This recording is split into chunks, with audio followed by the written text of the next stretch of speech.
The morning the pilot never returned, the sky over southern England looked deceptively calm. Thin clouds drifted lazily above the patchwork of fields and villages below, offering no hint that the air was about to become a killing ground for the men climbing into their cockpits that day. There was no dramatic farewell, no sense that history was waiting. It was just another scramble. Another set of orders barked across the airfield, another engine roaring to life. The pilot we're focusing on was one of many. Young, trained quickly, and sent aloft with the quiet understanding that survival was never guaranteed. As his aircraft lifted from the runway, the familiar vibrations of metal and fuel surrounded him. He had done this before, enough times to know the routine by heart. Yet the Battle of Britain had a way of turning routine into catastrophe without warning. High above the countryside, the sky suddenly filled with motion. Dark shapes cutting across the sun, tracer fire streaking past in bright, terrifying lines. Dogfights erupted in seconds, violent and disorienting, leaving no room for hesitation. Radios crackled with fragmented warnings, shouted commands, and then, just as quickly, silence. Witnesses on the ground later spoke of a single aircraft breaking formation, trailing smoke as it descended. There was no explosion in the sky, no heroic last stand visible from below. Just a wounded machine losing its fight against gravity. The plane disappeared behind a low ridge, followed by a dull, distant impact that blended into the background noise of a nation at war. By the time anyone reached the crash site, the battle had already moved on, leaving only scorched earth and twisted metal behind. The pilot's body was found not far from the wreckage, thrown clear by the force of the crash. His uniform was torn, his flight gear damaged, but there was no sign of looting or disturbance. In his pockets were the ordinary things carried by men who never expected to die that day. Identification papers, a few coins, and a folded piece of paper, creased and worn as if it had been handled many times. At first, it seemed unremarkable, just another personal item to be catalogued and forgotten. For days, the crash was treated as one of countless losses. Another name added to a list, another aircraft written off in official records. The urgency of survival left little room for reflection. Airfields were repaired, new pilots arrived, and the skies filled again. Yet the crash site remained quiet, frozen in time, holding on to a story no one had stopped to hear. It was only later, when that folded paper was carefully opened, that the meaning of this forgotten moment began to shift. The crash itself had been brief, almost anonymous in the scale of the battle. But what lay in that pilot's pocket would soon pull his story out of the wreckage, transforming a routine loss into something deeply personal and impossible to ignore. The moment the letter was discovered in the pilot's pocket, it was easy to overlook at first. Amid the tangle of personal effects, military papers, and damaged flight gear, it was just a small folded piece of paper. Its edges frayed, the ink slightly smudged from sweat or rain. But as someone carefully unfolded it, a sense of intimacy and immediacy took hold. Here, in this fragile, handwritten note, was a voice that had survived beyond the crash. A voice that spoke not of strategy or orders but of human thoughts and emotions frozen in time. The letter was addressed simply, tenderly, to someone waiting far away, someone who had no idea of the storm the writer was about to face. The words were careful, deliberate, each sentence measured as if the pilot knew he might never finish the thought. There was a quiet desperation beneath the politeness, a tension between the ordinary rhythms of daily life and the extraordinary danger of the skies he navigated. He spoke of mundane details, missing home, the taste of tea, the longing for laughter.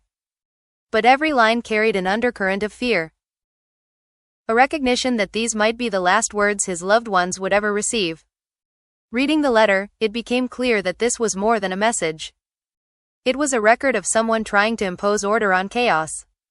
He described what it was like to climb into the cockpit, the mechanical hum of the engine, the adrenaline that came with every mission, and the unspoken knowledge that every sortie could be the last. There was a remarkable honesty in how he wrote about his emotions. There were no grand heroic speeches, no attempt to frame death as noble or inevitable. Instead, there was a simple, human longing.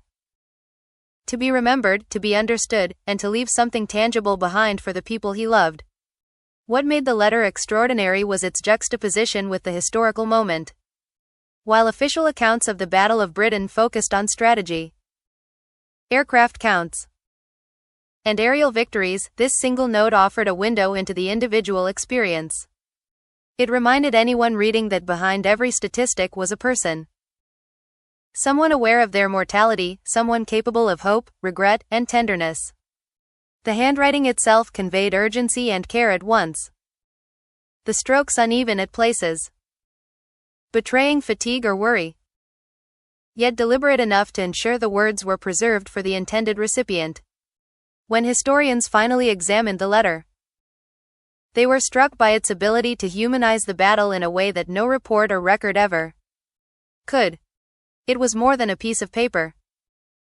It was a bridge across time, connecting the present to the private, lived experience of a man who had faced death hundreds of feet above the ground.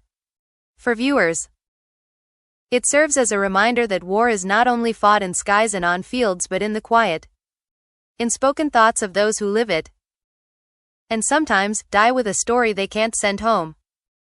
This letter, folded neatly in a dead man's pocket, transformed a single loss into a profoundly personal glimpse of history, turning numbers and dates into a heartbeat, a voice, a story that would not be forgotten. Reading the letter, one could feel the quiet tension between duty and desire. A tension that defined the lives of so many young pilots during the Battle of Britain. The words on that fragile paper were not about medals, formations, or victories. They were about love, longing, and the knowledge that every mission carried the risk of never returning home.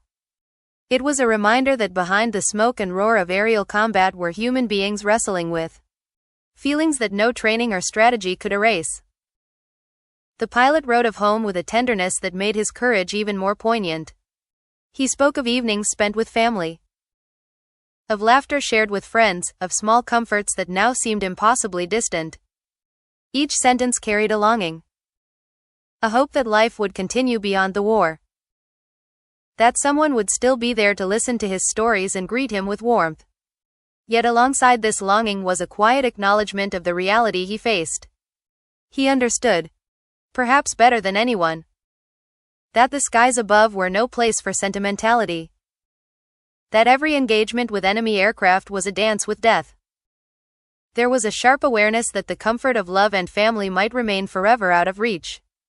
This contrast, the tender private world of the letter against the relentless violence of the battlefield, makes the pilot's words so powerful. They reveal how individuals carried the weight of both duty and emotion simultaneously, how they balanced professional obligation with human vulnerability. While official records speak of squadrons, tactics, and aerial victories, letters like this show what history often forgets: that every act of bravery was intertwined with fear, every moment of strategy shadowed by personal longing. It also sheds light on the internal sacrifices these pilots made. Duty demanded courage, focus, and an almost mechanical precision, yet the heart remained stubbornly human. This pilot, like countless others, wrote not because he wanted to leave a legacy of heroism, but because he wanted to communicate something profoundly human. That he existed not only as a soldier but as a son, a brother, a lover. The letter is an intimate confession, revealing that even in the face of relentless danger, the need for connection, love, and meaning never disappeared. For viewers, this part of the story bridges the gap between the individual and the larger historical narrative. The Battle of Britain is often told in terms of planes and statistics, of strategic victories and losses. But letters like this make history feel immediate, visceral, and personal. They remind us that behind every pilot in formation, behind every aircraft engaged in combat, was a human being with dreams, fears, and attachments that could not be ignored. Ultimately, this letter reveals that the cost of war is never only measured in lives lost or territory gained.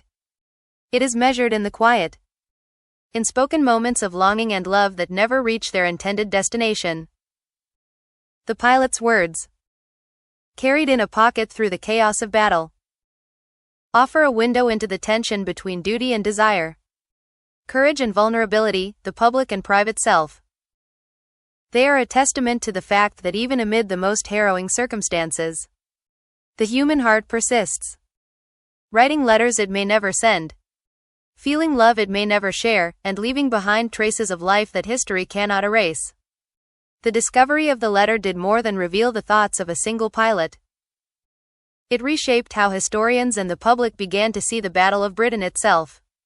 For decades, the conflict had been framed almost entirely in terms of strategy, aircraft numbers, and tactical victories.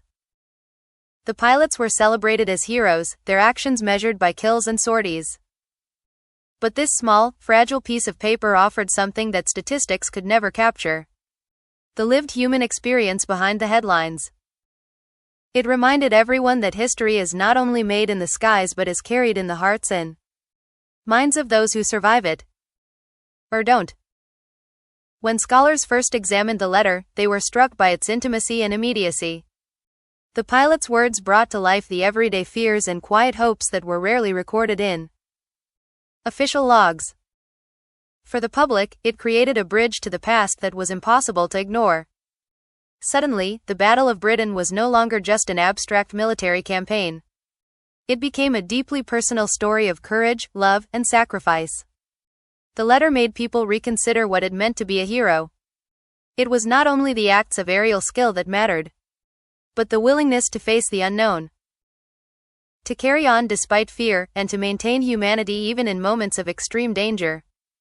The letter also sparked reflection on the countless untold stories of the war. Every name on a casualty list, every plane shot down, every squadron member lost carried a private history that was often invisible. This single note suggested that for every pilot whose fate was recorded in numbers and reports, there were intimate lives interrupted, relationships left unresolved, and words that never reached their intended ears. Historians began to look beyond official records, searching for personal diaries, letters, and artifacts that could illuminate the human side of conflict. The small act of reading a letter found in a dead man's pocket became a lens through which the broader war could be understood in a profoundly different way. For viewers, the letter offers a lesson in empathy and remembrance. It shows that history is not only about grand narratives, victories, or losses. It is about the individuals who lived it, who loved, feared, and hoped even when surrounded by chaos. It reminds us that war is not an abstraction, and the toll it takes is measured not only in territory gained or lost but in lives altered or ended before their stories could be told. The letter transforms a forgotten pilot into a symbol, not just of courage, but of humanity amid destruction. In the end, what the letter changed in history is subtle but powerful. It humanizes the Battle of Britain, turning it from a sequence of strategic events into a collection of lived experiences. It preserves a voice that might have been lost to time, offering insight into the personal stakes of war. And it leaves viewers with a haunting truth: that even in the midst of large-scale conflict, it is the intimate, unspoken stories, the letters that never reach home, the words that remain unread, that often reveal the most about what it truly means to endure, to love, and to be human. The letter never delivered became, paradoxically, a message for generations to come, reminding us that history is always more than facts. It is memory, feeling, and the fragile persistence of life itself.